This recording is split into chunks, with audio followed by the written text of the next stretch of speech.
Good afternoon and welcome to the D4T4 Solutions PLC Interim Results and Capital Markets Day. Throughout this recorded presentation, investors will be in listen-only mode. Questions are encouraged and can be submitted at any time by the Q&A tab situated on the right-hand corner of your screen. Just simply type in your questions and press send. The company may not be in a position to answer every question it receives during the meeting itself. However, the company will review all questions submitted today and publish responses where it is appropriate to do so. Before we begin, I'd like to submit the following poll, and I'd now like to hand you over to Bill Bruno, CEO. Good afternoon to you, sir. Good afternoon. All right, thank you. And for those of you in the room that don't have the tabs, you can choose to raise your hand if you're so bold, or you can wait till the end to ask a question. We can have a little bit of fun with it. Folks, remember to repeat the question just in case they can't hear it on the audio if that does come through. You'll notice there are 5 names on the slide. We have Ann Phillips, our CTO. We have Ash Mehta, our CFO. Mark Krebs, our VP of Global Sales. Unfortunately, Tiffany came down ill. She is here in London. So we're sending her some well wishes, but she's unfortunately not here today. So you will hear me present about marketing, which will be a lot less exciting, but I will do it anyways. And we've got some good content planned for you today. So from an agenda perspective, we're happy to answer questions about the results. We're just going to quickly go through the operational highlights, the financial highlights, and walk through just a little bit of a review of strategy. Mark is going to walk through our sales approach, both from a direct and indirect perspective, and kind of what he's been doing now a year in with the transformation that we've made for our direct sales approach and some of the processes that we've put in place. And then what's been asked about quite a bit in our one-on-ones thus far. Sorry, no, that's all right. Yeah, please come right to the front. I'm trying to pick on you for being late. Very punctual, Bill. Yeah, no, absolutely. So a lot of questions have come up around our new partner launch of the Salesforce Celebrate CDI for Salesforce application. So we're going to spend quite a bit of time on that. I'll walk through kind of what's happened over the last 13, 14 months with Salesforce that got us to this point, what started that partnership. Ant is going to do a demo. And then that's where I'll jump in and play the marketing hat and walk you through kind of an example of how we're running our marketing approaches these days, how that interlocks with sales, and how we're using that to drive new business as quickly and efficiently as we possibly can with partners. And then the treat at the end is Very Group is a customer of ours here in the UK, a retailer, as many of you are most likely aware. It's also a very busy time for retailers during the holiday season, so they were nice enough to set aside a bit of time, and their chief data officer, Steve, did an interview with us, and he'll talk through a variety of aspects of our relationship with them and how it's grown over the years, and how they're using not only Celebrate Cloud, but also the marketing and the fraud data platform today across their business. So we thought that'd be a really good case study to bring to life for all of you. So with that, I suppose we'll jump into some of the highlights. So just briefly, it's been a very busy 6 months in the business. A lot of innovation, obviously a lot of innovation after the period as well with the Salesforce launch and some of the contract wins that came out yesterday in parallel to the interims. But we also had several enhancements to the product across version 9.6 and what we call CX Vault. So we always get questions, and we always want to call out innovation and intellectual property. So these are patented and patent pending applications that we've added to the product. I'm sure many of you have read articles and follow companies that talk about a cookieless world or cookie deprecation and the death of third-party cookies and all of the hoopla around that and all of the doom and gloom that people write about. There's no real solution, or at least there wasn't, to a situation where someone opts out. To give you an example, I was on with a German prospect of ours the other day, and they intimated that about 60% of their consumers opt out of tracking. They don't accept cookies, or they use browsers that opt them out. In the traditional world of marketing technology, that means the room is dark. You don't know what people are doing. You don't know who they are. You're unable to help them. All right. If you read any surveys from Forrester or Gartner, they talk about really 2 things that compete against each other and just don't make sense, right? One is that consumers demand privacy, and the other is that consumers demand a personalized experience. They don't go hand in hand. In fact, they're fighting on a regular basis with that. So CX Vault was our solution to that our engineering team, phenomenal engineering team, has brought to bear, which in essence allows brands to personalize without collecting data, without setting cookies, without storing data, and without sharing data. So it is a true cookieless solution that can be sold as a standalone to the product. It does not require the larger sale, and that sort of fits with our simplified sales approach that Mark's going to talk to here briefly as well. We had several other innovations around digital identity. It all kind of goes hand in hand. That's the biggest and the biggest driver of business for us these days in terms of the prospects and the conversations that are coming all have to do with digital identity because of those cookie challenges. And we have several other patented applications in version 9.6 that enhance our ability to do that and continue to move us well out in front of our competition. We'll talk about Salesforce, but that's not our only partner. We did become a foundational partner in Pega's Always On Insights program. Now, many of you know that we've been partnered with Pega for quite some time, and we have some integrations that we've used with them. This is a much more simplified, streamlined integration. So it's just a further enhancement and innovation on what we've been doing that, again, makes it easier to sell. It's a packaged offering. It's the same thing every time for every customer, and it makes it a very streamlined thing to not only talk about and sell, but also demo and explain the value of. And it just fits with what we're trying to do as a business, which is take two technologies in the marketing and the fraud platform that can do a million things and try to make that digestible for specific pain points so that businesses truly understand what value we can provide instead of trying to educate them on the entire million things that we do. And you'll see that come through not only today, but if you are following us on LinkedIn and all the social channels, hopefully you've picked up on the fact that a lot of what we're writing and bringing to the market is a lot easier to understand and kind of free of jargon and just gets right to the point. We also had several contract wins in the period. The two that I'll call attention to are one with another U.S. health group in the U.S.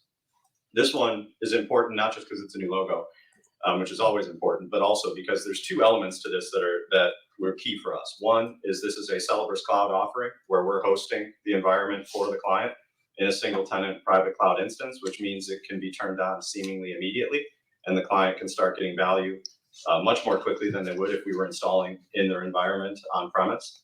It also, because we were hosting the environment for them, there's a regulatory compliance in the US called HIPAA, and that resulted in our platform achieving HIPAA compliance in order to be able to provide this for the US healthcare industry. So it's yet another compliance element of our products and our delivery that puts us head and shoulders above the competition. The second happens to be the group you're going to hear from at the end of the day today, but it's the Berry Group and the fact that they added biometrics, the fraud capability to their websites for a couple of very specific purposes that I'll save for Steve to walk you through when we play that video. But with that, Ash, I'll throw the financial highlights over to you, sir. Okay, thanks, Will. Hello, everyone. So I know you haven't come to hear the financial highlights, and that's fine by me. But I will go through them just very briefly. If you'd like more information, then there is an interim results presentation already on our website. So as for the financial highlights, let me just draw out some of the key points. So the revenue was up from 7.6 to 8.1 million. Of course, during these times of volatile foreign currency exchange rates, there is some foreign currency impact on that. So around half that growth was organic growth from customer wins, and the other half was as a result of FX movements. As you know, a large majority of our revenues are in US dollars, so as the dollar strengthened over that period, that has a positive impact on our revenues. Equally, on our annual recurring revenue, that's gone up from 14 million at the start of the period to 15.8. And again, there's an FX impact within that. So of that 1.8 million increase, 0.4 million was from contract wins and 1.4 million was from foreign currency movements. That component, of course, is very volatile. We revalue our ARR every 6 months. So at the year end, we'll give an update on that, breaking down the increase in ARR between contract wins and FX movements as well to provide more transparency into the actual underlying performance. The gross margin for the period was 38.3%, down from 53.2% this time last year. The gross margin is very dependent upon some of our projects containing third-party hardware and software. So where we do have periods, as we did this time around, of third-party hardware going through the revenue line, that hardware is generally going through at a relatively low margin, typically of around 10% markup. Obviously, for the rest of the business, the blended margin, which includes the licenses, the support and maintenance, and the delivery services, the blended margin of all of those is around 70%. And within that, if you were to break it down further, obviously the licenses would be the highest margin, followed by support and maintenance, followed by the delivery services. As I said, this was expected, and it arises from contracts we signed in the second half of last year, which were part of the reason for having a high trade debtor and trade creditor balance at the last year end. And of course, as these have then unwound, we knew that there would be this hardware element which would depress the margin for the first half. Looking forward to the full year, with the addition of new licenses and also very little hardware going through in the second half, we expect the gross margin for the full year to revert to a typical 55 to 60% on a blended basis. Not mentioned on this slide, but let me just flag it up to you. The underlying operating expenses went up from 3.9 million to 4.5 million. Again, that's totally planned. That was as a result of previous communications relating to increased investment, principally into sales and marketing. And that's an effect which will flow through into the second half as well. So that all in all gives us an adjusted diluted EPS of 4.49 pence for the period. And we are paying an interim dividend of 0.88 pence per share as an interim. Of course, since the half year end, we've also paid out the special dividend of 12.5 pence. But the underlying dividend will typically grow at a normal kind of few percentage points per annum. But we will review the cash balances with a view to perhaps making special dividends in the future. As for the cash balance at the year end, if you remember, as I mentioned, we had a high trade debtor balance that has unwound, and that's what gives rise to us holding 26.2 million at the end of the half year. And as I said, since then, we have paid a special dividend, 12.5 pence per share, which equates to around 5 million. So the underlying cash balance is effectively 21 million pounds or so. Okay, good. Thank you. Thank you. So tying into that, just to talk just a little bit about our themes and our strategy as a business. The main theme that we've been bringing throughout the business is focus. Focusing our resources in the right area, focusing our sales in the right areas, and doing the right things. And that's been carrying through everything that we've done in the past year as a leadership team in the seat, as well as what we continue to do. And the three things behind me on the screen are the three things that we are focused on by way of what we're bringing to the market. It's to sell software. It's our marketing platform and our fraud platform. And it's to underpin that with the offering of Celebris Cloud. The Celebris Cloud offering, the nice thing about that is over time, it will move our reliance on third-party hardware away. That will start to diminish. We'll focus more on operationalizing our customers quickly in cloud-based environments. And the nice thing about those contracts is they become ARR driving contracts where we're delivering services on an annualized basis with multi-year commits without cancellation, which is our standard contracting period these days as we go to market. Within the CDP, you've probably noticed this. We've been quite loud in both products as of late. I'll cover some of the marketing from Tiffany's perspective towards the end of the presentation. But we've really been simplifying our messaging, simplifying our approach, both direct and indirect, because there's improvements needed in both areas. For direct, we've never done it before. So that was new in and of itself. But for indirect, it's about taking some of those principles, and Mark will walk through those shortly. On FTP, we just announced another contract win of another client going on live with FTP. That now brings 5 existing customers paying for the FTP, which we're quite thrilled about, given the short period of time that that's been in the market. Through that period, we've learned quite a bit. So we've learned a lot about the structure of organizations and how they align on specific fraud use cases, and how a group, for example, in a business may only focus on one of those fraud use cases, and there's an entirely different team focusing on another. It's quite interesting, actually, from somebody who's been in the marketing world now for over 20 years. A lot of the silos and lack of communication amongst departments seems to also exist in fraud. It's not just on the marketing side of the house. And that's brought forth a lot of interesting learnings in terms of how we position the product, how we sell the product. At this point, we feel like we've, validated that what our perception was, which is that we were bringing a product to the market that fills gaps. We've now validated that. Every customer that has gotten access to this data does not want to shut it off. We now understand and have validated our differentiators against many of the major players that we come up against. And what that's allowed us to do is to start working on what we're collectively calling an early adopter campaign now for new business, new logos. So now that we have vetted this. We've proven it with our existing account base. We continue to build pipeline with existing accounts. There's more in the pipeline than the ones that we've already announced. We're now going to go on the front foot with a early adopter campaign for fraud, partnering with some of our consulting partners that we've brought on board around the globe to put together offerings that package up our data with significant fraud use cases and use that as a benefit to gain market share a bit more aggressively. So that's something that you'll see some noise about here in the coming months, and something we're excited to do now that we've sort of vetted and learned things as we went. And Celebris Cloud, just as a reminder, is an innovation of our customer data management division.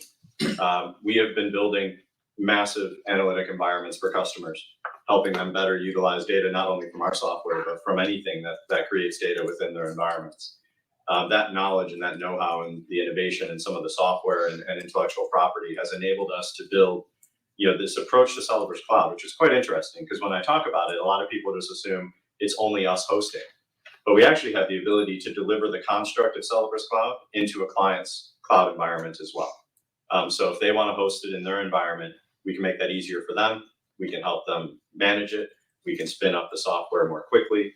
And a lot of that has really sort of forced innovation for us to think about how we streamline things, which frankly was the backdrop for how the Celebris CDI for Salesforce came about, which will be, I think, an interesting story when we come on to that. But let's start first on the sales side and throw things over to Mark here to walk you through kind of what we've been doing in the business and how we've been simplifying things. So you can just tell me when to change slides, but I assume you want me to start there. Perfect. Nailed it.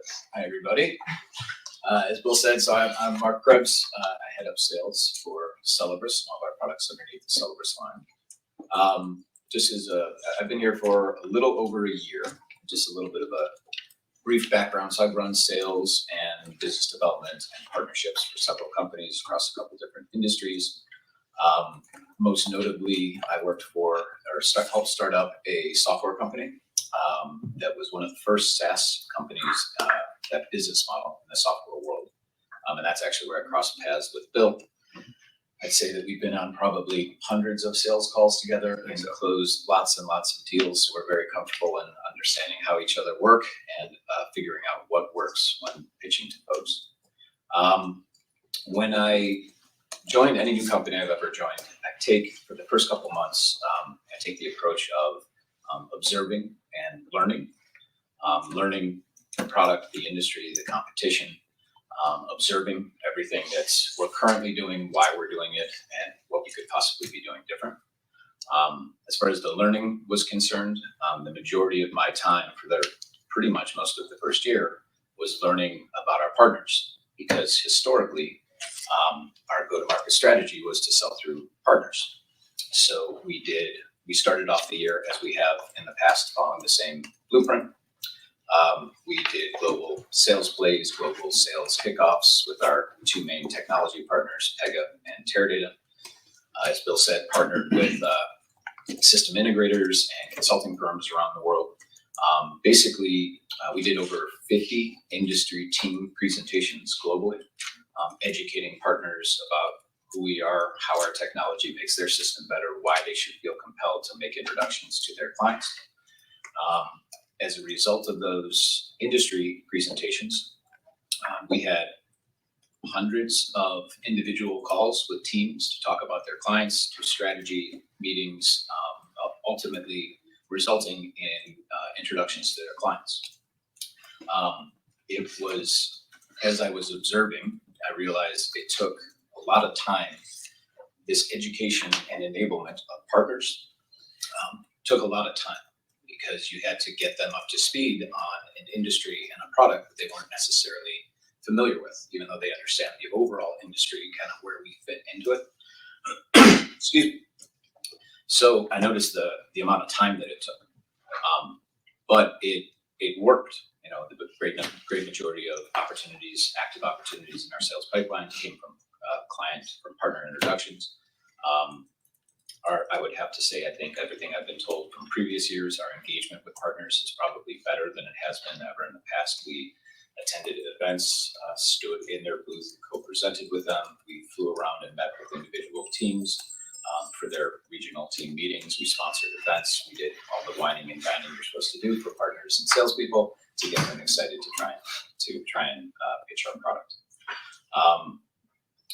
The main observation I had was, while that works and will always be a big part of what we do, our approach didn't strike me as being very efficient.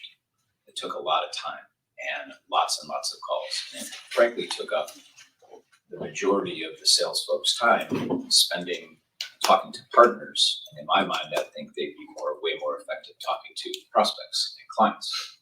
So we have, if you hit the, Gotcha, Kelly. excellent. So we have hit the proverbial reset button with our partners.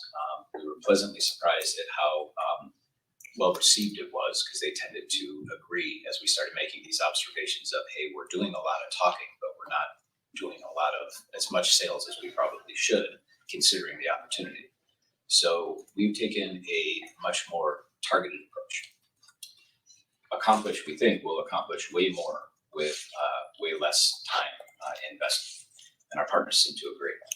So what we've done is we've identified named accounts. So rather than doing a global sales play, talking to people all over the world about clients that may be in industries that aren't necessarily in our sweet spot, or in markets that may not make as much sense for us, we've identified in various markets specific partner clients that we want an introduction to, and working with them to come to an agreement on which ones those should be. Identify the specific industries we want to target. So, finance, insurance, telco, travel and hospitality, retail, healthcare in the US, because we have our whole own situation with healthcare in the US. And then doing it in specific markets. So initially our big push is going to be in the US and in Europe and EMEA. Of course, I'm a sales guy, so I will talk to anyone, anytime about anything. So any opportunity that pops up anywhere in the world, of course, we're going to talk to them and sell to them. But we're going to be hyper focused on identifying specific accounts that we want to go after.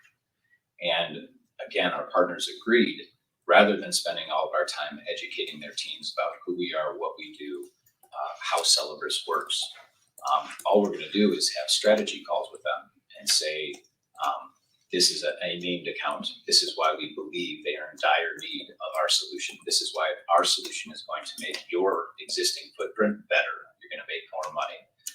Spend our time on strategizing and selling as opposed to education. We had a call last week, a named account in the US, one of the largest home improvement retailers, and it followed this blueprint perfectly. Got on the call with a solution consultant and the account executive, walked them through exactly the problems that their client is having that they didn't even know, because again, we play in a different world than they do. Walked them through how we could solve that problem, walked them through how it will make them look like heroes and make them more money.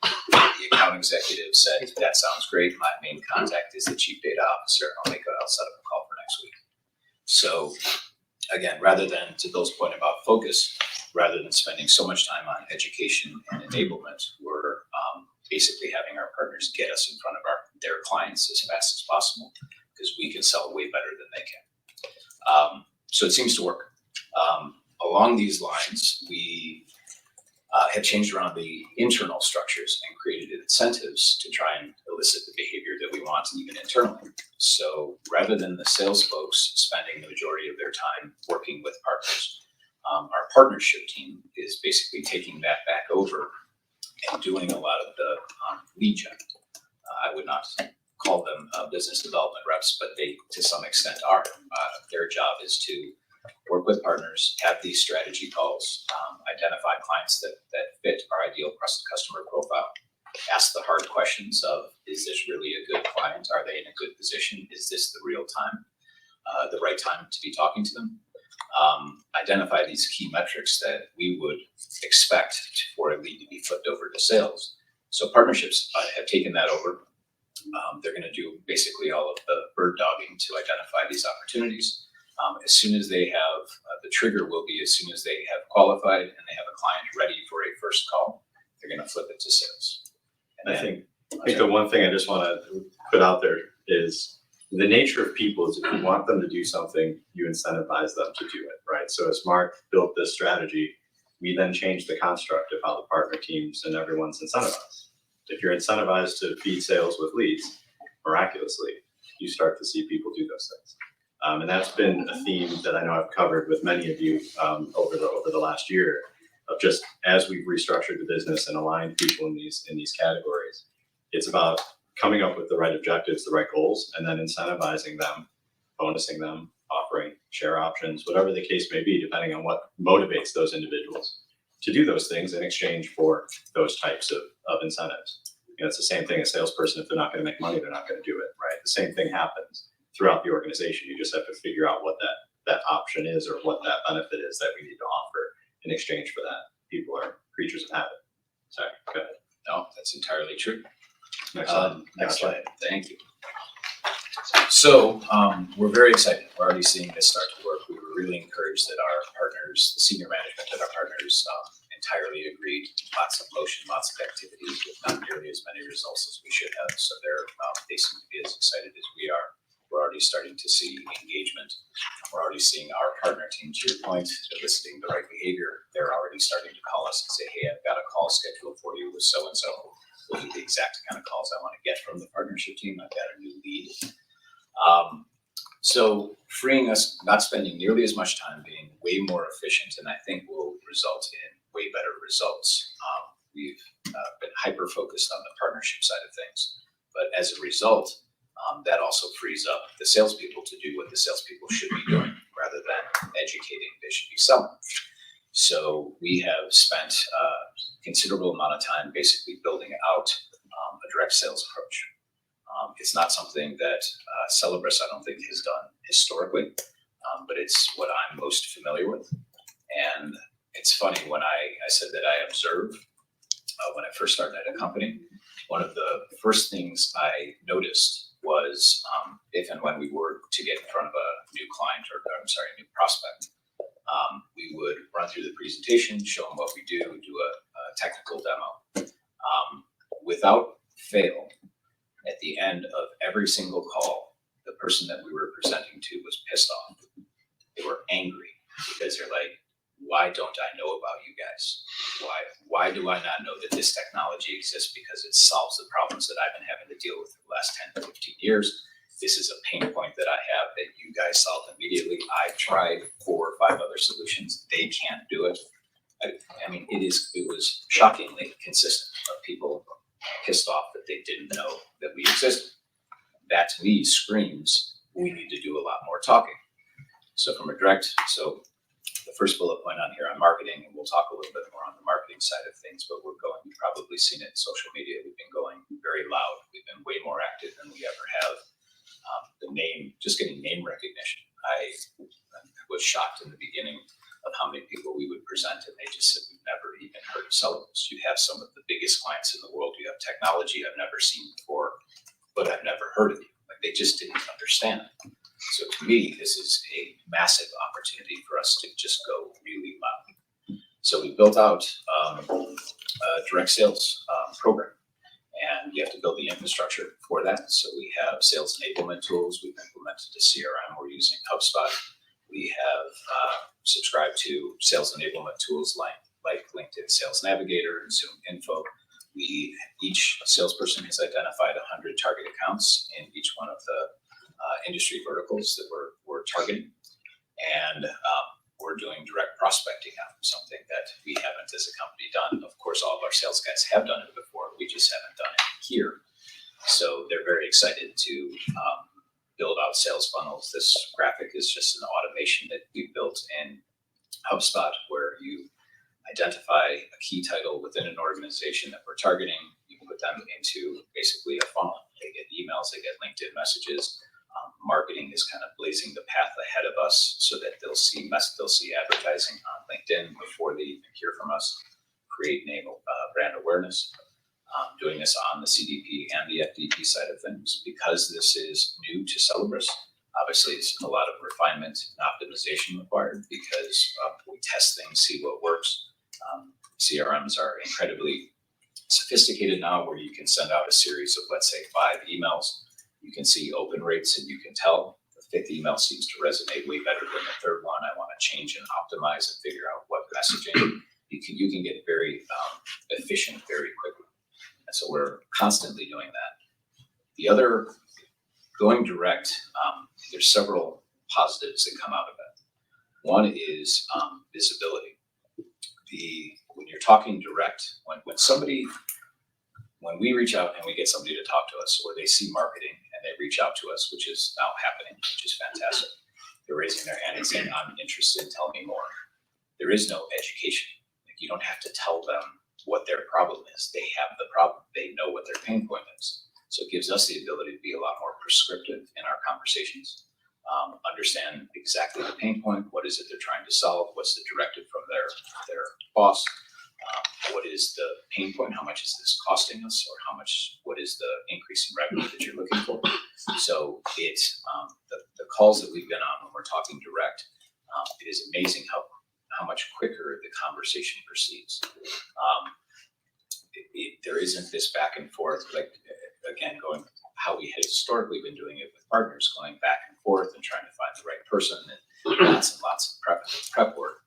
You get on a call with somebody, you show them what we do. We ask them a ton of questions of what is it that you're trying to accomplish. We'll get into this as far as the simplification, rather than us in the past. I think we were so excited because this solution does so much. We show all these amazing, cool things, and people get excited, but that confuses people. You have to be hyper-focused and just say, okay, this is your problem. Here's our solution. Let's have the next conversation. And we've already seen the sales cycle start to accelerate significantly faster, taking that approach and being way more prescriptive. The other opportunity that gives us, and we think this is going to be key, especially going into the economic environment we're going into now. Historically, we focused on trying to sell the entire platform and all of the incredibly cool things that it does, which is great, but it tends to pull in a lot more people, because the division we're talking to, they'll see something in the demo and they'll say, oh, I've got 10 of my friends that would want to see this too. Extends the sales cycle, pulls in a whole bunch of decision makers. It just can complicate the conversation. This gives us the ability to be a lot more prescriptive, saying, this is your problem, this is our solution. We can sell parts of what we do and take more of when appropriate. Of course, if somebody wants to buy our entire platform, I'm happy to sell it to them. But if somebody wants to be just a portion of it, trying to solve something specifically, we can sell portions of our solution and take more of a land and expand approach. Going into a down economy, I think the key focus I've been communicating with the sales team is from a cost perspective. A lot of clients that we talk to, or prospects that we talk to, when they see our solution, they realize I can probably get rid of some of the stuff that I do that doesn't do as much as your system does. So we can eliminate costs, which is a fantastic sales approach during a down economy. But it also gives us flexibility in our pricing, so we don't have to sell necessarily something really big right out of the box. We can land, sell something that gets us in the door. As Bill said, anytime anybody starts using our solution, they immediately start seeing value, and it's incredibly easy for us to start saying, okay, this is one solution, one use case that you just bought us for. Here's a whole bunch of other use cases, and expand very quickly through our organization. So we think there's lots and lots, aside from not only relying on partners to generate leads, going and digging up our own leads, which will massively increase our sales pipeline. There's other benefits and opportunities from taking a direct sales approach. The rest I'll go through quick, because I think I've been talking too long. Sorry. I guess get excited about these things.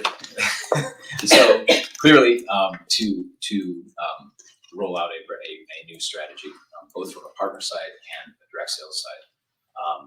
I've been working with both teams on the partner side to make them super efficient and not get sucked into the education enablement side of things. Stay hyper focused on just introduce us to your client. On the direct sales side of things, as I mentioned, we've done a whole bunch of sales automation and enablement tools. And Bill touched on this earlier, refining the messaging. We have in the past, I think, got super excited and talked about everything we can do. Having 30, 40, 50 slide pages in a sales presentation is not necessarily great. We've got it down in some presentations. We'll have 4 or 5 slides, show a technical demo, and then just start asking questions. And it's just as, if not more effective. Just stay hyper focused and simplify the message. So, and it even goes to the technical demo side of things. On the pre-sales, again, we get excited and show all of the things that this solution can do. We've taken the approach of let's ask some questions in the beginning and understand what it is that they want to accomplish, and we're just going to show them that part of the demo. We can show them the rest at any other time.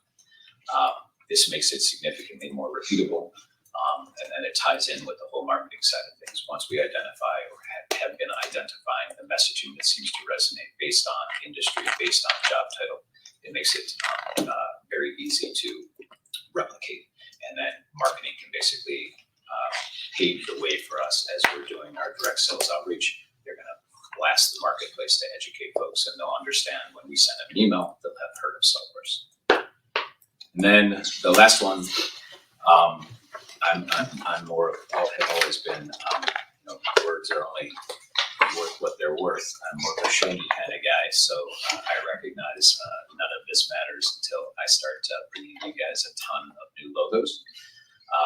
But I'm confident that we're going to be able to do that, and in preparation, there is nothing but opportunity for this company to grow. We have a very small sales team.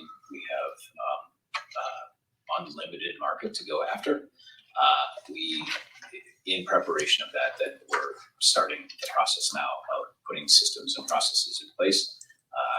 My previous life, I used to be a CPA, so I like systems and procedures, and I like structure in my brain. So putting together basically training programs, certification, standardization. People will have to be certified before they're allowed to talk to a client or present a technical demo. Creating alignment of the teams. Right now everybody kind of does everything. Create more roles and responsibilities, create teams and pods where a salesperson is working with the business development rep that's working with the solution consultant. This is a standard template I've done tons and tons of times. I didn't invent it, but I'm not that smart. Other people have done it. It's repeatable. It's very easy to do, but we're putting together a template for growth because we're entirely confident that this is already working and is going to work very well. Sorry, No, you're good. talk too long. No, thank you. No, that's just less marketing speak I'll do at the end. There you go. Fine. So obviously with that sales approach, it's good that we have these building blocks in place because we have an opportunity in front of us to test it in a completely new opportunity, and that's with the launch of the Salesforce partnership. So just a little bit of background very quickly, and then I'll throw it over to Ant here to show you the good stuff.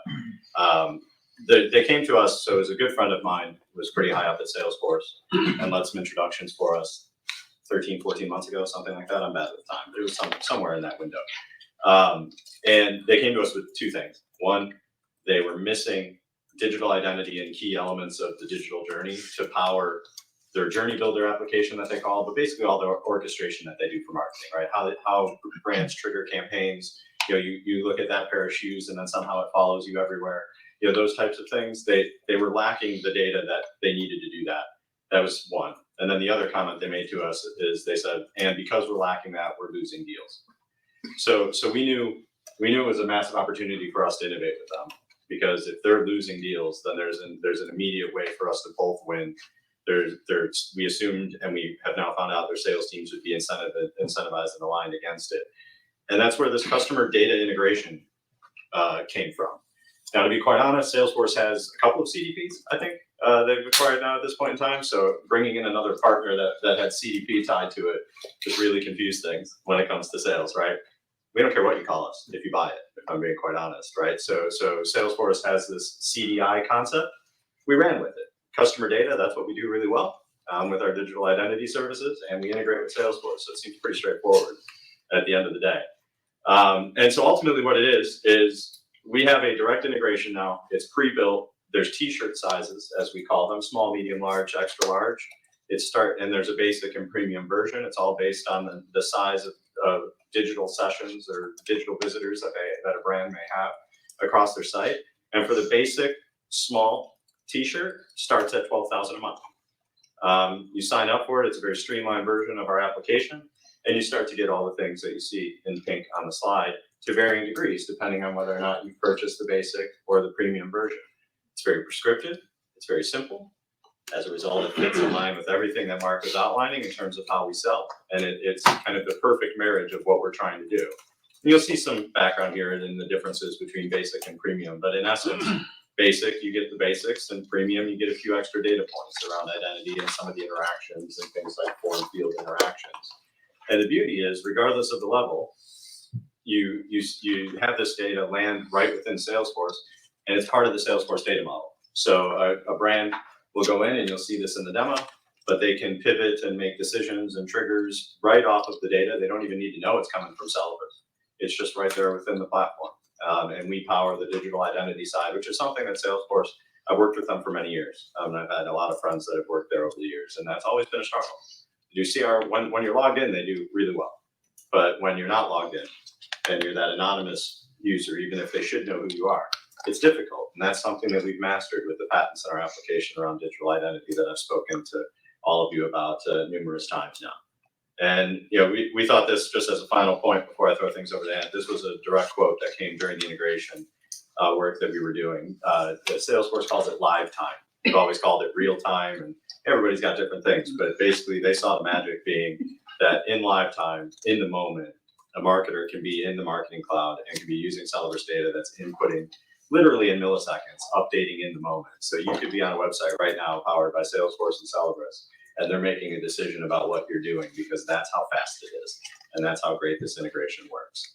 And so with that, I believe our friends on the God mic are going to power up Ant's demo, and Ant's going to walk you through a voiceover of that demo with our first video. Cool. Thank you, Bill. Oh, look at that. Right on I cue. should like Afternoon, everyone.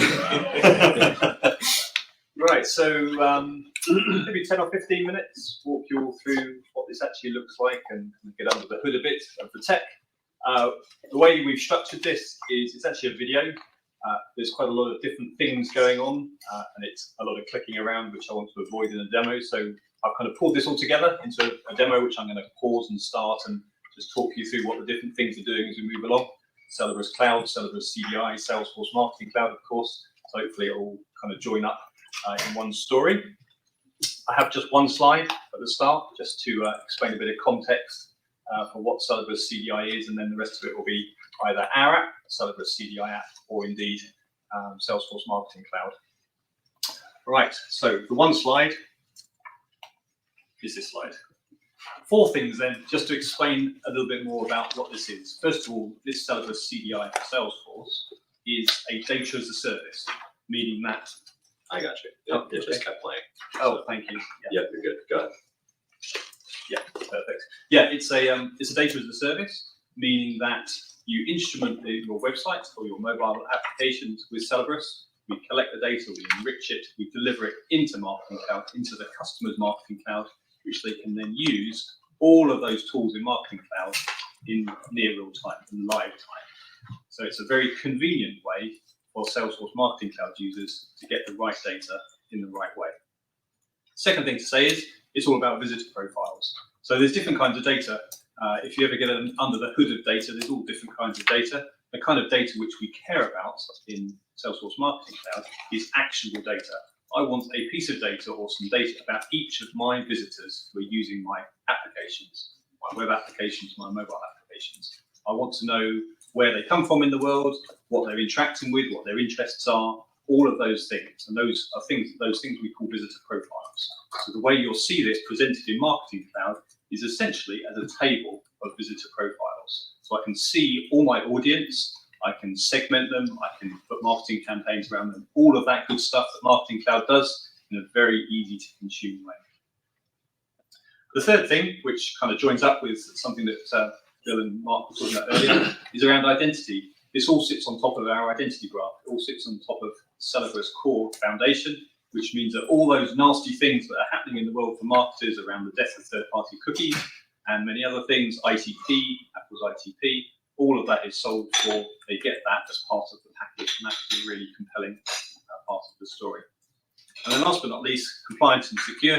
Perhaps not the most glamorous part of the whole offering, but necessary nonetheless. This is all hosted within Celebris Cloud. It's a fully automated environment. From the point at which someone signs on the dotted line, they'll be up and running in 20 minutes. They'll be able to log in and start getting data fed into Marketing Cloud. So very low latency, getting them up and running. And from our point of view, from the costs we invoke from having customers within Celebris Cloud, very low maintenance. We wanted to build the technology so that we can scale very effectively. We can't have an army of people looking after all these customers in Celebris Cloud. We need to automate around this, and that's a really key point. All right, so that's enough of the slides. Just one last thing to say in passing, which is really just to reiterate that point that what underpins this is all the good stuff in Celebris Cloud. So now we're going to take a look at Celebris CDI. So this is a new application. When we stand up a new customer in the Celebris Cloud, they get essentially emailed a link, which they can then use to log in and start adding their users, start getting data delivered into Marketing Cloud, and start setting things up. For the most part, everything that we do in Celebris CDI is automatic.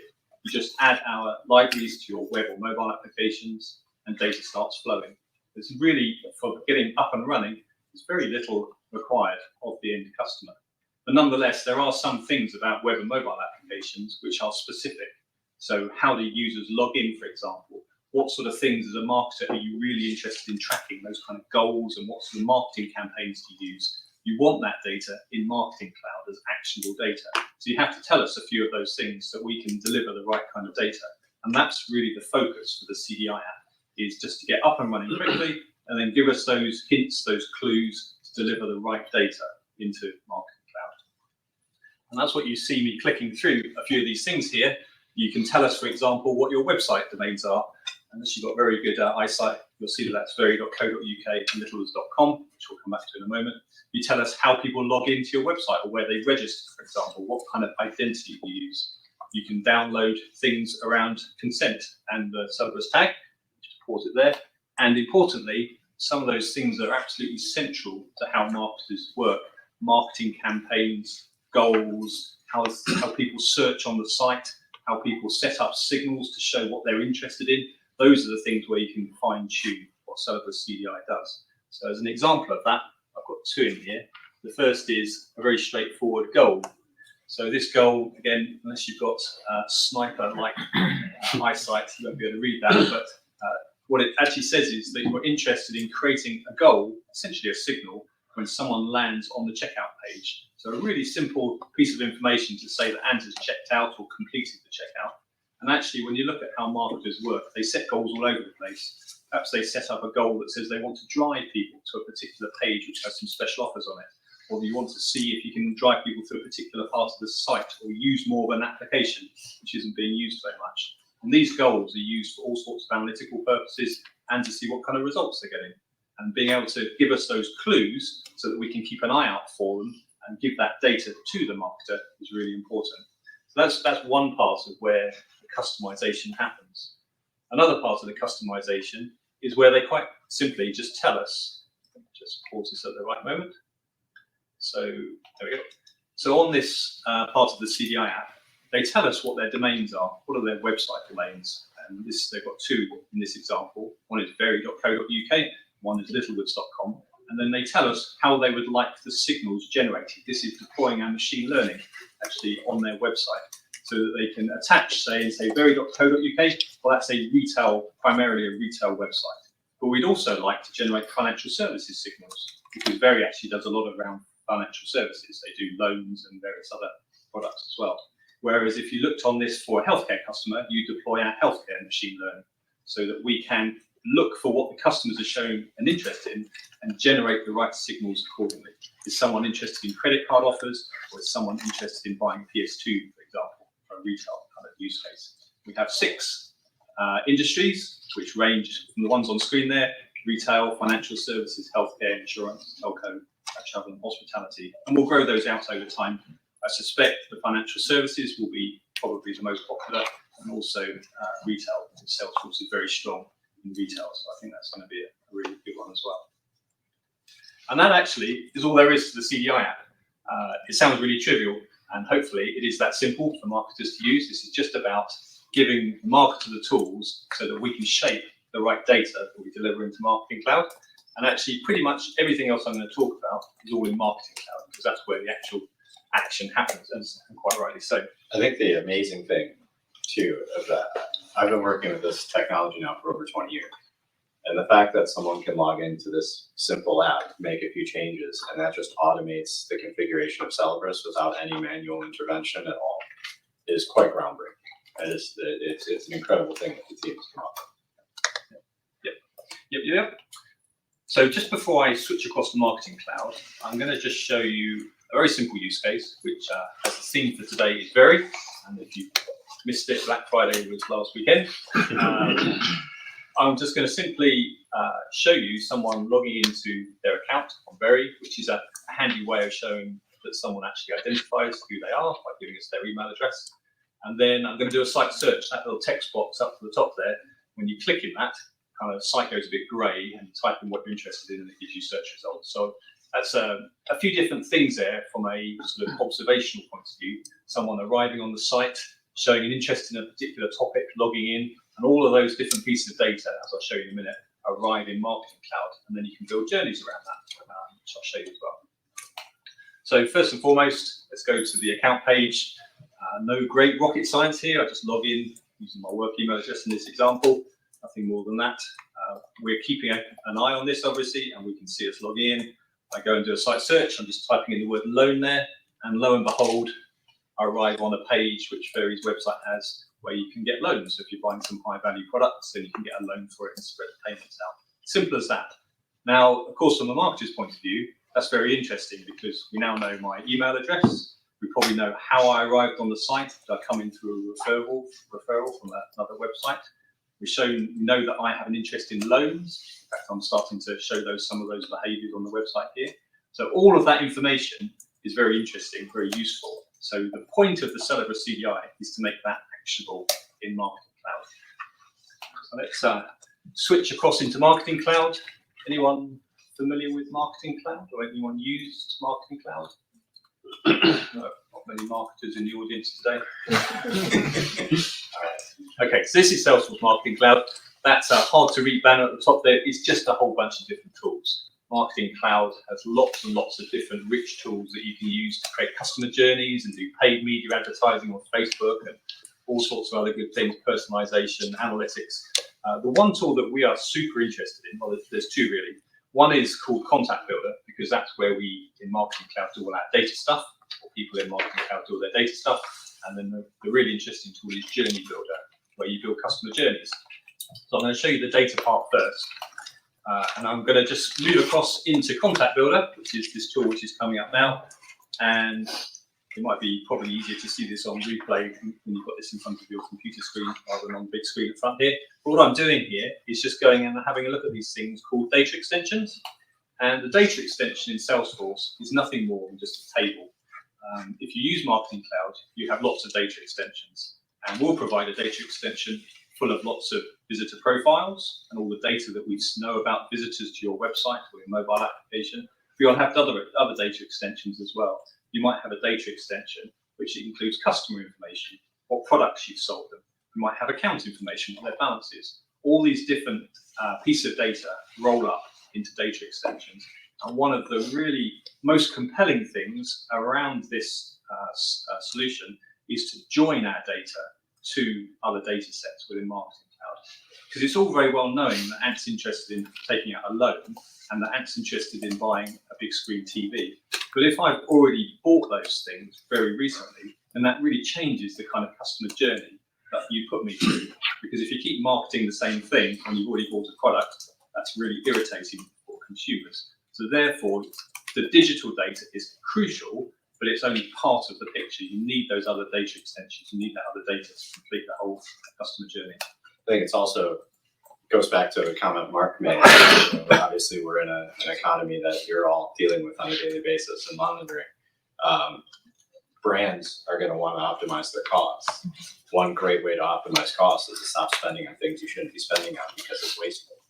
So our integration, to Ant's point, becomes a way to avoid waste. And a lot of conversations are around paid media optimization. I mean, it's the largest, advertising is the largest budget in an organization. It's larger than R&D in most businesses. So a 3% swing is massive in savings, as an example. If you're just able to shut stuff off and suppress things, you're literally saving millions a year by doing that. Okay, this is our data extension. When you sign up and when you log into our application, we'll create this data extension for you in your marketing cloud. So it will sit alongside all those other tables, those other data extensions that contain your customer data, your account data, transaction data, all that good stuff.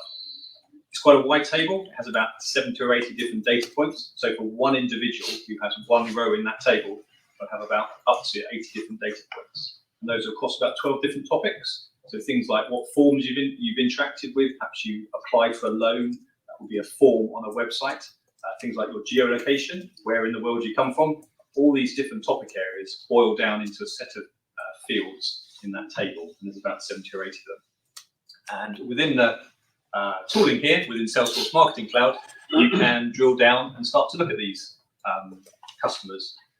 I was thinking I was going to show you some of these data points, but there's probably not much chance you can read them from back there, so I'm going to just sort of talk and show at the same time. So as I scroll across here, there's just one customer in this system, which is the row there that you can see.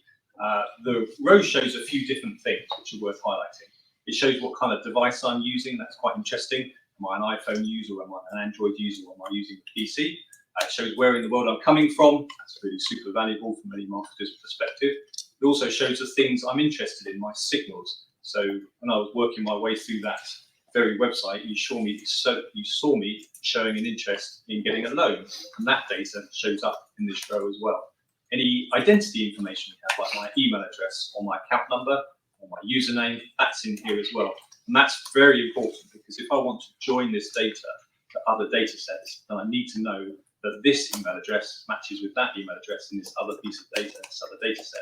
And that's how we join things together. Usernames, email addresses, account numbers, all of that good stuff is how this data actually gets joined up in practice. So in the course of this demo here, I'm just kind of scrolling across, showing some of these different pieces of data. The other thing to just highlight, if you do watch this on replay, is that there's different ways of looking at data. You can look at data for what's just happened in the last 24 hours, what signals, what interest is Ant showing right now. And that's really interesting, depending on what kind of question you want to ask of the data and what kind of customer journey. But sometimes you need a broader view. So what has Ant shown an interest in over the last month or the last week? So these data points also have variations, columns, which are the latest value, the last day, the last 7 days, the last month. So a marketer, depending on what kind of customer journey they're creating or what kind of use case they're building, can go for the right kind of time frame accordingly.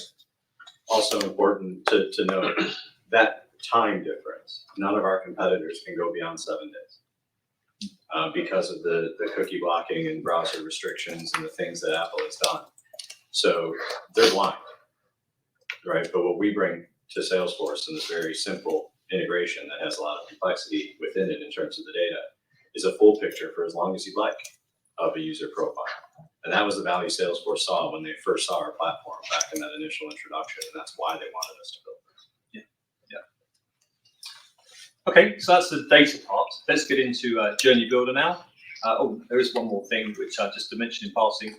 This particular screen here just shows the digital data that we are providing, our visitor profiles being joined to other data. And that's another part of the Salesforce Marketing Cloud. It's a part of Data Designer. You do that kind of functionality where you join data sets together to enrich the whole picture. But the next piece of this is to go to the real star of the show, which is called Journey Builder. And Journey Builder is where, as its name suggests, you build customer journeys. I've got just one in here, which is focused around targeting people who are interested in taking a loan out. Just continuing the example from the very website. So we're going to click into that, and now we're into Journey Builder. And this is called the stage. This is where you build your customer journeys. And a typical Salesforce Marketing Cloud user would have lots of different customer journeys for all different kinds of segments, all different kinds of customer journeys. We're just showing one here just to bring an example to life of what we can do with the Celebris data. And there's really two parts to any given customer journey. There's the part on the left-hand side there, which is called a filter, which is you take all your audience and say, well, of these million different customers who rock up on our website, which ones are we actually interested in? So that won't be everyone typically, it'll be a much smaller set. So in this case, that filter is setting up for people we've captured their email address And we need that because momentarily we're going to send them an email. And also they need to be living in the UK. So we're using a bit of identity, we're using a bit of geolocation. We can build arbitrarily complex kind of criteria or filter to get really targeted if we wanted to. And the second thing we do, as well as the filter, which is what's coming up on screen right now, it's a pretty straightforward filter and it's super easy with the Celebris data, which is kind of the whole point of this. Once we get through the filter, then we get into the stage itself and we can see there's this sort of branch where we branch down from the top left, and that is called a decision split. And that's where we decide how to treat different customers according to their signals and different data points. So this decision split is using several different points of Celebris data. And you can see that when I just pop this thing up. So I'll just read it out just to help. So what we're saying is that any customers who have interacted with the loan calculator in the last 24 hours on the very website, or that they have downloaded some information about interest rates guide, or that they have shown that they've clicked on a particular interest rate offer as part of the website, or they've shown a very clear signal that they are interested in loans. If someone shows any of that sort of broad set of signals, then they are eligible for receiving an email. That's that top decision split on the stage. Now, if they don't fall into that category of people, then we can take different routes. We might just choose to retarget them, for example, on Facebook, just to kind of keep that relationship warm before we start spamming them or hitting them with emails. So we have different ways of treating people driven off the Celebris data. Now, in reality, we might use more customer data as well. We might say, well, these are the people who are eligible, but they mustn't have already bought or taken out a loan, because we don't want to keep irritating people coming back to that thought. So this is where you start to use those different data sets which are joined together. But for the purpose of this demo, we're going to use those different data points that Celebris is providing, and that's what drives the stage, that's what drives the customer journey, and it takes literally just a few minutes. The demo part here is just simply showing that nothing has been activated yet. It's really simple in Salesforce Marketing Cloud. You set up these criteria, and then you activate it, and then every minute, every 5 minutes, or every hour, it actually goes ahead and processes all your audience. So really in near real time, you can have someone showing a set of behaviors on the website, various websites or in their mobile app, that will be delivered into Marketing Cloud, and Marketing Cloud will then actually activate that data. And in this particular example, what it actually means in practical terms is that we send an email.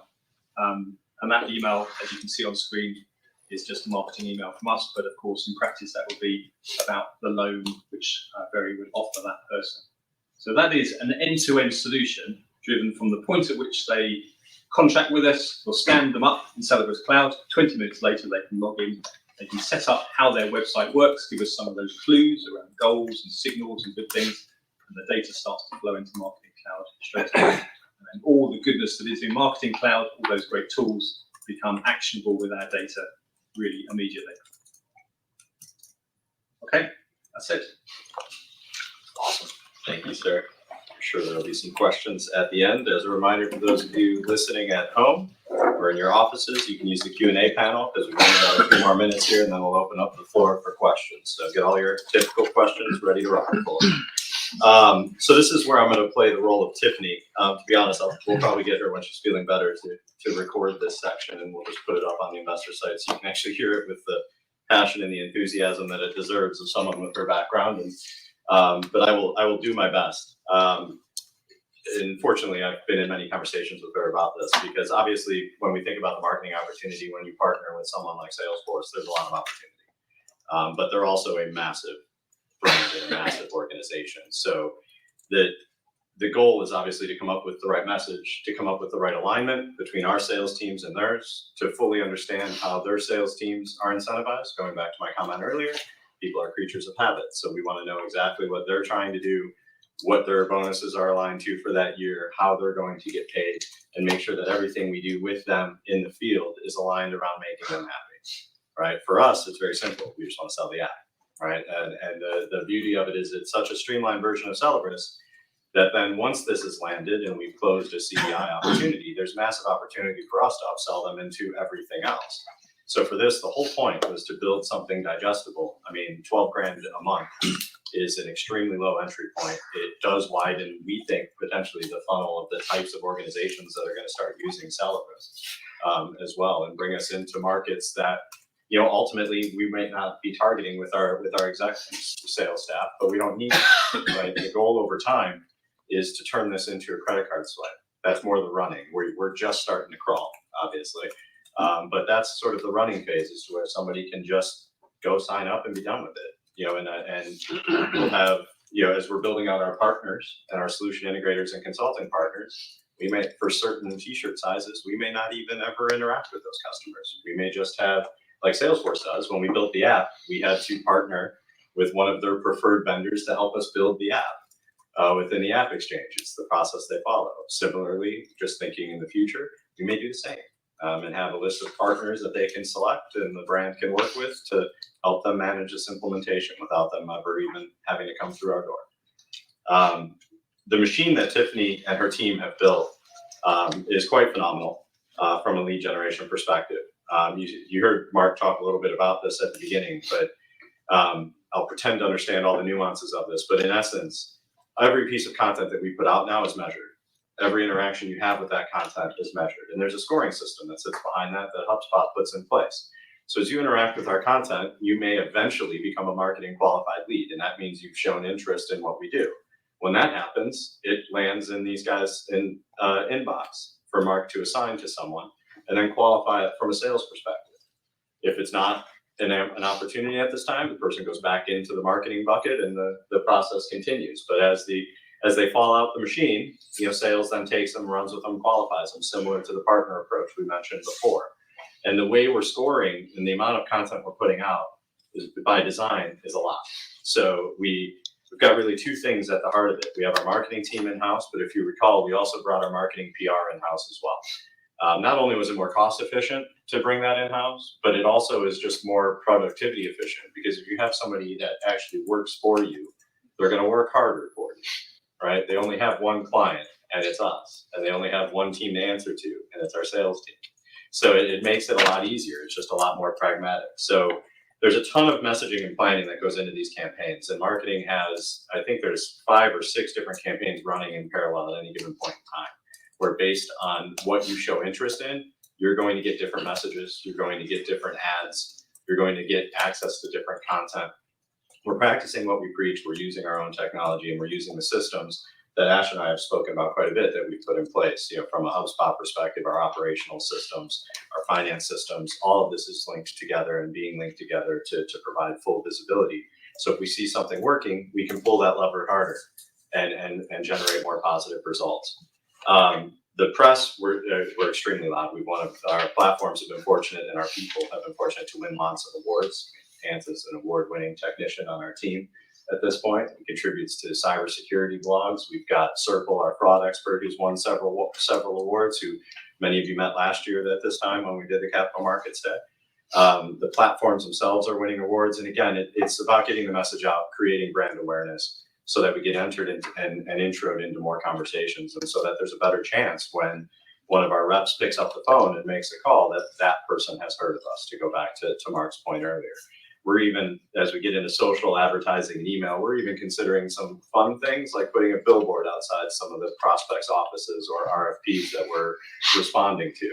People are going to see Celebris, they're going to hear from us, and frankly, now nobody's paying for billboards anymore, so they're quite cheap, and we just thought it'd be something fun and a bit cheeky to do. If we're in an RFP for a business, they walk out the office and they see our logo that says you should hire us. So we're testing these things, we're measuring these things, we're having fun with these things, because at the end of the day, this is supposed to be fun, right? And winning is fun, and winning is contagious, as you always say, right? As we start to win, people will want to do it.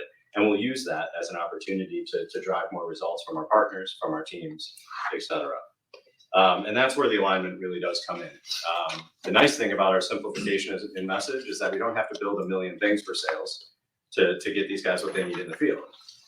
Going back to Mark's point earlier, when he's talking about us having, selling the entire platform, well, then you got to have material that literally covers everything you're talking about, because, well, if you ask a question about it, we have to have something that explains that later, right? Because you'll really only listen to a sales guy to a certain extent.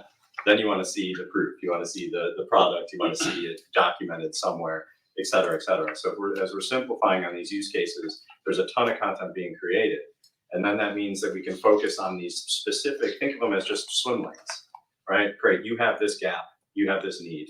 Here's the swim lane, here's the content, here's the campaign we're using, and here's the messaging that we're going to put in front of them. And that is being carried into our partner marketing initiative. So Tiffany brought on a partner marketing manager, and she now manages all of our communication and education with partners so that it doesn't have to be manual, right? Because the goal really with partners is to ultimately find the reps that get it, that want to make money, that have a client that we can sell to.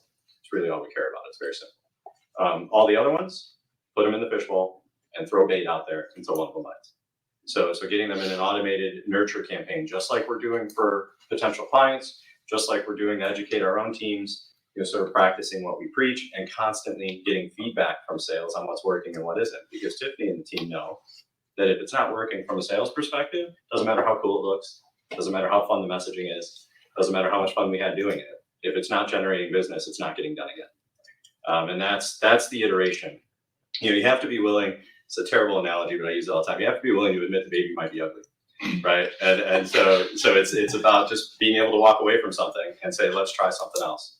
Let's throw a bunch of things out there. Let's see what works, and let's see where we get to on that, and not be afraid to fail, because honestly, you should just learn from that and then do something different. It's okay, and we're creating a culture where we want people to try things. We want people to feel empowered to innovate. We don't want them to come to one of us and ask what they should be doing. We want them to be coming up with ideas on their own, testing them, and have them know that they can do that within the culture of the business, and that we expect that of them. And at the end of the day, it's all about measurement. There's obviously a quality side of it. It's a ton of stuff, but honestly, when we brought Tiffany in, I can't speak highly enough about it, but her background in marketing and how long she's been doing this for various companies of different sizes and backgrounds. The minute she came in and sort of changed everything about how we think about things. We started building ideal customer profiles. We never really had those before. You'd think we should, right? And so having ideal customer profiles, who are we going after? What do they care about? What message do they want to hear? Having all of those initial conversations aligned with what Mark and his team want to do in the field and make sure that they have that collateral, but then ultimately measuring every conversion, every lead download, and moving quickly. So just like the integration with Salesforce, if you go download something from our site tomorrow, the minute you download it, we're getting notified. All right, we're provided you've opted in. But all of these things are happening in real time. The scoring is being adjusted. I saw emails today where they were adjusting some of the scoring to take into account different behaviors. So it's a constant flow, but then ultimately that ties to opportunities. Those opportunities we're monitoring on a daily basis. The opportunities as they are won, port into NetSuite as we start to interact and integrate those platforms. Asher's team brought NetSuite live back on October 1st, right? And so every area of the business benefits from the measurability and the ability for us to not only predict the business, but it also has other impacts. It has FX impacts. If we know when things are going to close, we know the size of the deals, it allows us to better plan for that depending on the currency those deals are being done in as well. So everyone benefits from this measurement, and we're all data nerds at heart. And so we're going to drive this business analytically. We're going to look at it from that perspective and make decisions based on the data. And so with that, we'll bring forth the very group interview here as the final thing before questions. But the main comment here is they're a Celebris Cloud user. They're using the marketing platform. In this previous period, they upgraded to the fraud platform. And you're going to hear from Steve, the Chief Data Officer, exactly what they're doing and how they're doing it. It's an 8-minute video in total, including all the marketing effects. So it's not a long one. But we'll go ahead and play that video. Mr. Godmike Alessandro, please.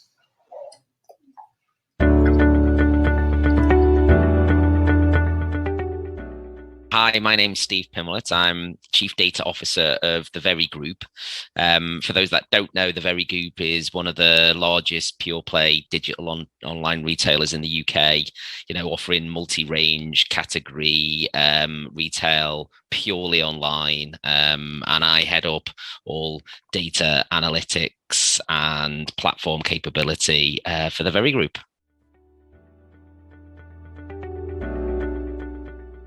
Well, Celebris sits right at the heart of the organization.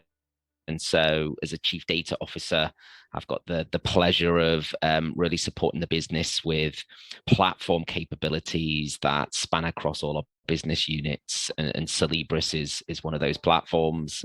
So it helps really as a pure play digital online retailer. One of the most important things is understanding your customer through that digital experience. And Celebris is the platform, the technology, and the capability that we use to understand the customer and unlock value by creating great experiences for the customer that delight them and hopefully convert more of them through our funnel.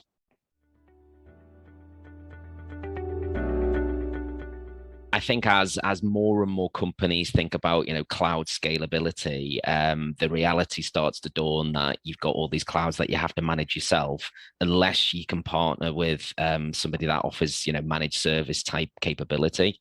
So for us, having the benefit of staying on a great platform like Celebris, but the added benefit from a people perspective, a cost perspective, an upgrade perspective of that being a managed service, has really supported our data strategy.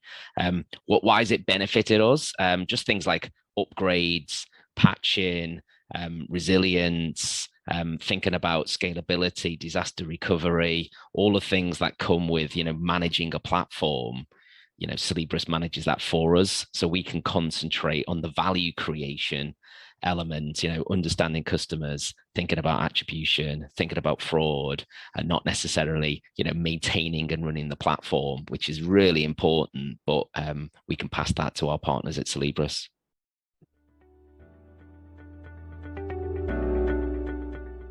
I'll probably frame it in our data strategy, actually, because we've got 4 pillars to our data strategy, which is data, insight, action, which is this flow of value creation, and trust, which is all about things like compliance, risks, etc. So when it comes to value creation from Celebris, it's very much through that data, insight, action flow. So let's give you a few examples. Marketing triggered campaigns is a great example. So somebody's been onto the website, has added something to the basket, and has then dropped out. So we can send a real-time personalized message through multi-channel comms to really be relevant and convert that customer on a future visit. That'd be one example. Another example would be just attribution, understanding end-to-end attribution across lots of different sources of traffic and lots of different channels. That's complex, but Celebris powers an attribution model where we can run advanced analytics over the top, think about weighted attribution, and Celebris powers that. So those are just 2 examples of how we use Celebris data, and there are many more.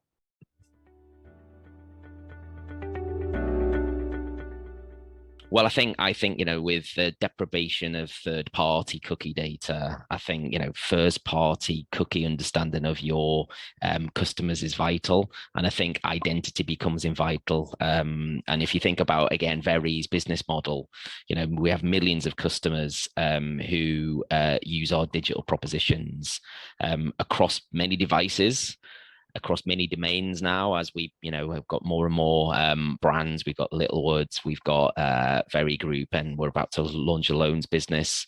So understanding the identity of a customer across multiple channels, multiple domains, to be able to support them, look for fraud and risk type dynamics, and also to offer personalization across channel and across domain is a big part of our strategy. And again, Celebris does a fantastic job of that with its implementation that allows us to really support the customer, drive relevant personalized experience, and protect the business.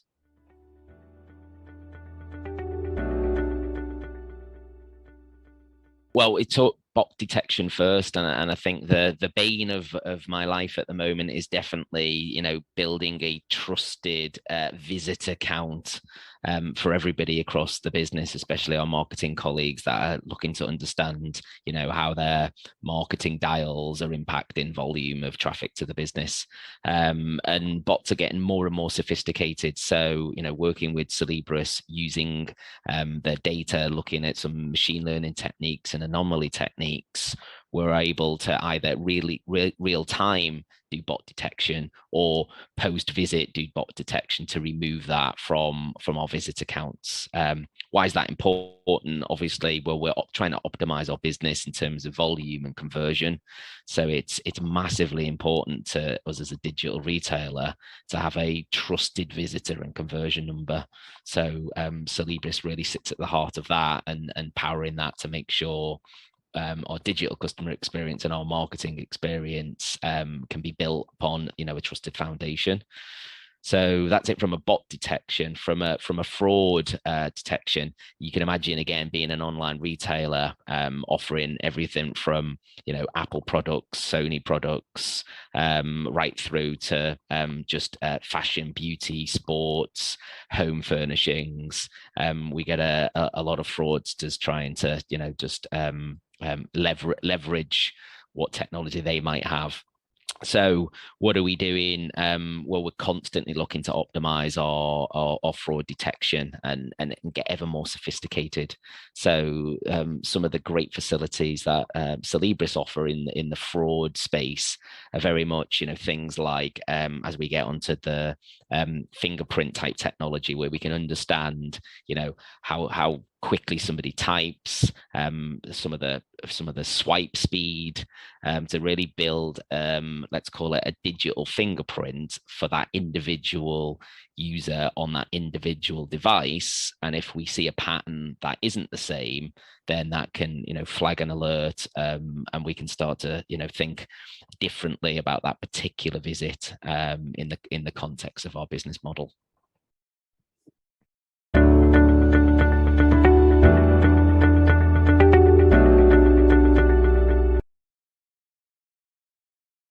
No matter what we do, I'm sure you're going to ask. We can't get Steve to say the brand name correctly. We've tried, but I don't mind the way you pronounce it. I actually think it's kind of fun that way. But hopefully that at least gives you a sense of kind of how we can upsell and cross sell across the platforms, and how much easier it is when we host it for it, to be quite honest, because we can turn things on quickly. If they want to see what something looks like, we can turn it on and give them access to it for a period of time, and then say, well, it's off now, and now you've got to pay for it. Right. And so there's a lot more fun that we can have with that. But you've heard enough from us. Let's hear from all of you. I do have some questions coming in on the panel. Anyone in the room have any questions you'd like to ask? We do have a few minutes left. Yes, Kai. There's no mic or anything. Oh, no, there's no mic or anything. Yeah. They'll hear you. Okay. They'll hear you. Yeah, that one's going to still look at you creepily right to your mouth. Thank you. Cool. So I had a couple, if it's all right. The first one was around the CDI app for Salesforce, and I think the sort of starting AR is 150K, so it doesn't take many customers to move the needle for you at this point. So if we sat here again in 12 months' time, how would you measure sort of success in terms of how many customers you might think you might be able to sign up? That was the first one. Maybe we take them one by one. Sure, that's a good question that I'm not going to answer directly. So the whole point, we're going to celebrate the first one, because then we will figure out where the price points fit and how the messaging works, so that we can learn. Right. The whole point is to try to find a price point that people can't say no. Maybe it's the Italian in me, right? But make them an offer they can't refuse. We want to find what that level is. And so we're going to play around with the pricing a bit. It does start at $12,000 a month. The premium starts at $15,000 a month. That may change. It may go lower. It may go higher. It may stay lower for the first 10, and then it might go up from there, because that's what this guy likes to do, right? So that's all to be determined. Right now, we're going to celebrate getting one, and learn from that. They're actively, I think in 2 hours we've got a mapping call. So we're pretty active right now with Salesforce, getting on the ground running. We've got the accounts listed. We're going to pick some existing accounts that we both mutually share, and Salesforce customers that aren't using Celebris as the starting point. So we hope to have a lot of updates in this regard. But the whole point is to make this something that is easy to consume, that adds value at a price point where we don't have to spend a lot of time on it, right? We want to simplify this quite a bit. And so hopefully, when we're sitting here a year from now, we're having a lot of really fun conversations about a bunch of new logos. But it's very early to tell. Great. And two for Mark, if that's all right. The first one was around so I guess the messaging and getting through to potential customers, right? And there's these clusters forming, MarTech companies buying their own CDPs. There's these sort of digital experience companies like Bloomreach and Episerver, and they're also sort of trying, selling something that sounds very similar to Celebros, and then CPaaS, Twilio, for example, right? So my question is sort of how, in all this noise and all these large companies, I think your position is to kind of improve or feed the best data into these sort of systems. And how do you make sure you get that message across and not sort of overwhelmed by the noise? Yeah, it's a great question. That's I'd say the biggest challenge. I've worked in a lot of startups where your biggest challenge was you don't really have a product that works that great yet, so you have to sell kind of vaporware to pretend and fake it till you make it kind of thing. We have the absolute opposite, which is we have an unbelievable product that nobody knows about it. I'd say that's the biggest challenge on the sales side of things, is getting through the noise. Kind of like we're doing with this CDI. Just even positioning ourselves as necessarily a CDP, you do tend to bump up against other people, and it just creates confusion. So we're playing around with a lot of messaging right now of rather than selling the whole platform, go after specific use cases. Like if this is your problem, if you're trying to optimize paid media, here's how we solve for it. So it's not necessarily the entire platform. It's kind of like, here's your ROI for this specific use case. But we're actually playing around with a lot of this messaging. We do, as I mentioned, lots of testing, seeing what lands. We quickly see if something is, if no one is, there's a zero open rate, we're like, that's a bad subject line, let's go fix it. Getting people to initially respond is a challenge, but we're working through that. We're getting really good at, once we get on a call with somebody, positioning where we fit in the ecosystem. And it's really easy, to be honest, is we find it to be pretty easy and a nice thing to be able to say that you have a CDP, well, that's great. We're going to make your CDP better. You already have a decisioning system, great, because this is how our data feeds into the system. So we kind of say we're the Switzerland of technology because we plug into everything and we make everything significantly better. So it's a pretty compelling sales statement. Really sorry, third one, if that's all right. And it has some financial. The next one's $10. Yeah, okay. It's the last one, I think. Okay. Your enthusiasm for sort of the direct sales model and the product is very obvious. And so I guess sort of, other than our forecast in the market, what is standing in your way of sort of going to Bill and asking him for another 10 or 20 salespeople to really sort of accelerate the growth of the company? And how do you think about? I'll answer that one directly. Yeah, perhaps Bill and Ash, sort of how do you think about that trade-off? Yeah, everything changes as we start to win. So success breeds success. So as we start to see investments paying off, those investments will get our backing. We are not going to treat every channel and every relationship and every partner equally. We are going to provide them all with the same opportunity to work with our fantastic technology, but the ones that are doing the legwork and the ones that are generating the results are going to get the benefit of our marketing dollars, our time, our effort, etc. And that's how we have to think about it, which means year to year, our pipeline can look very different in terms of who the sources of that pipeline are. And that's fine, because all we care about is meeting market expectations. Great. Yeah. Thank you. Lauren? Well, yeah, you mentioned Salesforce came to you a little while ago. Yeah, it was through a friend of mine at yeah, going back through. I love that T-shirt, Celebros, by the way, great. They fit the size too. Yeah. They obviously have a couple of CDPs, as you know. Mm-hmm.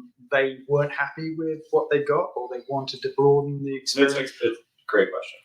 Can you give us the background to that and how other platforms like Salesforce might follow on the back of that? Yeah, no, it's a great question. So, you know what the funny thing about customer data platforms are? Most of them don't capture customer data. Right. So the majority of them are traffic cops. They bring a bunch of information together, but they're only as good as the systems they're pulling data from. And so even when you look at Datarama and some of the acquisitions that Salesforce has made, they're really great when they have the data, but they're largely sitting there with their hand out waiting for someone to hand them the data that they can use to unlock the potential, to Mark's point earlier. So for Salesforce, we're not trampling on their CDP at all. And actually one of the things that we're exploring, if any of you follow Salesforce, is they have this Genie integration. It's really a partnership with Snowflake. We already have an integration with Snowflake. It's a natural addition to the partnership. But again, focus. We're going to stick with what we've got, gain some success, and then look at some of these other areas where we can play a role, because the Genie integration is what feeds their CDPs. So we can fix a lot of issues potentially. And the always on, to back to your other question, the always on insights program with Pega is very similar, right? The only difference is it's an install of Celibris. There's not a predefined streamlined app. Yeah, that takes some time from a technology partner to tell us what they want and to actually engineer that with us, right? So the Celibris CDI app was a very concerted effort with Salesforce, where we took exactly the blueprint they were looking for and we worked that across our teams to engineer that so we could make it a simple app with a simple front end to use, as you saw. That's basically the difference. But you will never find a technology we can't connect to. That's a promise I've made many customers, and they will never call us a liar on that. I think you had a question. Yeah, no. How rich is your data set that you can collect from your existing customers in your sales pitch to the point about your performance versus comparison? Well, a lot of it, I'll be honest with you, a lot of the competitors we come up against, I've worked with for over 20 years. And I was on their advisory boards and was on their product committees and their innovation. So I know how they work, and we know how they work. We also get feedback from the field, from partners, from clients, from prospects. The number of prospects that come to us because something else wasn't delivering on a promise is one of the biggest reasons they come to us these days. In terms of the data that we capture and the granularity of it, I've worked with a lot of applications. I've never seen anything like Celibris. Before they paid me to sit here with all of you, I was calling it the best data collection and contextualization engine in the planet, and that was back in 2004. It hasn't changed. It's just what we do now is so much more expansive. And if you were to quantify that versus your competition in terms of improved conversion or reduced fraud, yeah. So what numbers would you use in the sales? So we have a client. We did. I think we showed a case study in during the final results back in July. It was one fraud case study where the client, just by using our data, eliminated 20% more fraud than they had previously been able to recognize. Which, if you think about the millions of dollars at risk, that's significant. They also decreased the number of false positives by about 5%, if I remember the number correctly. And what that means is, and I always use this example because it really upsets me, but I go to the same coffee shop when I'm at the office. I'm here every other month, right? And without fail, eventually, and Ash makes fun of me when it happens, my credit card gets blocked. They should hire us because that's a false positive, right? That's me using my credit card. It's a common behavior. I'm here a lot. You should know that I go to the same coffee shop and I'm a creature of habit. My wife knows it. She talks about that all the time. I don't like being out of my routine. They're trying to tell you something. That's it. But so that's just an example. And on the marketing side, we've got hundreds of use cases, but one just on the paid media side, we have a client that just recently saved about 30% on their paid media spend by optimizing that spend. That was a client out in APAC. So the value's there. So in that case, it's more granular targeting of. For that one, it's suppression. You know, it's not inundating you. To Ant's point, it's not inundating you with ads that aren't relevant to you. There's just so much inaccuracy in the advertising world that we can bring by, you read a lot of journals on Forbes and other channels about, the power of first-party data. First-party data is all we do. And if we can make that available in real time to connect to Facebook or Google audiences or to their advertising platforms to suppress things because you just bought that pair of shoes, as an example. So instead of showing you that pair of shoes, they show you something else. There's massive value in that. There's also value in what Steve was talking about with bot detection, right? If it's not a human, don't waste time on the page with ads, because as a retailer, people are spending money to show ads on your own sites. Right, you get sponsored ads all over the place. Even our financial institutions, their credit cards, their partnerships, you're going to see ads that are paid spots from those brands, from those credit card companies, etc. Suppressing those saves money for those brands, and also offers an opportunity for the bank or the retailer to say exactly why investing to advertise on their platform is safer and a better use of money as well. So everybody wins when that's done right. We do have, I know we're out of time, but we have two questions in here, and I think we should answer both of those. So the first was the length of the sales cycle for Celibris. I mean, we kind of touched on this. We're trying to shorten it. The last few deals that came through were 6 to 8 months in duration of the new business that we closed. When I joined, it was about 12 to 16 months. So ideally, we're looking to get it under 6. Ideally for Salesforce, I'd love it to be weeks. Right. We'll see where we get to, but we're learning, we're optimizing, we're improving. The other question is, we got a lot of money on that balance sheet. We want to know what we're going to do with it and acquisition. I mean, Ash touched on this in the financials. Obviously, we did a special dividend just recently, but we are actively. There's nothing imminent, but we are actively exploring M&A. So keeping cash on hand is important while we explore that, as we look for build versus buy opportunities that make sense to expand our platform, given some of the features that we've brought to the market, particularly in the fraud world, and also CX Vault that I talked about earlier. I don't know if there's anything else you want to touch on. Yeah, I'll say one additional thing. So, as you know, we've got a share buyback program in place that's controlled by FinCap, but we're under the parameters that we've set as a board. The purpose of that really is to mitigate the effects of dilution from the share option scheme and the LTIP scheme. So we're not being overly aggressive in buying in the market. Of course, it's not our decision, it's FinCap's decision on a day-to-day basis. But we will use that to get up to the level of the share options and LTIPs outstanding to really can then mitigate any dilution for shareholders. And it's important to note, we're using that to tie key people to the business. You know, as I was talking about incentives for people, there's a lot of our employees like being tied to the success of the business, and we like them to feel that way. So putting that formal plan in place and having that now revisited annually is really beneficial for our employees, and also hopefully becomes a way that we offset some of the inflation challenges as well around incentivizing employees. So I want to be respectful of everybody's time. I know we've gone 5 minutes over, so I appreciate your patience. We've answered all the questions for the virtual audience. We're obviously staying here, so if you have any questions, we're happy to answer them, but we'll set everybody online free, and then we'll just hang out here for anybody that's got questions. I think we're going to do a quick closing.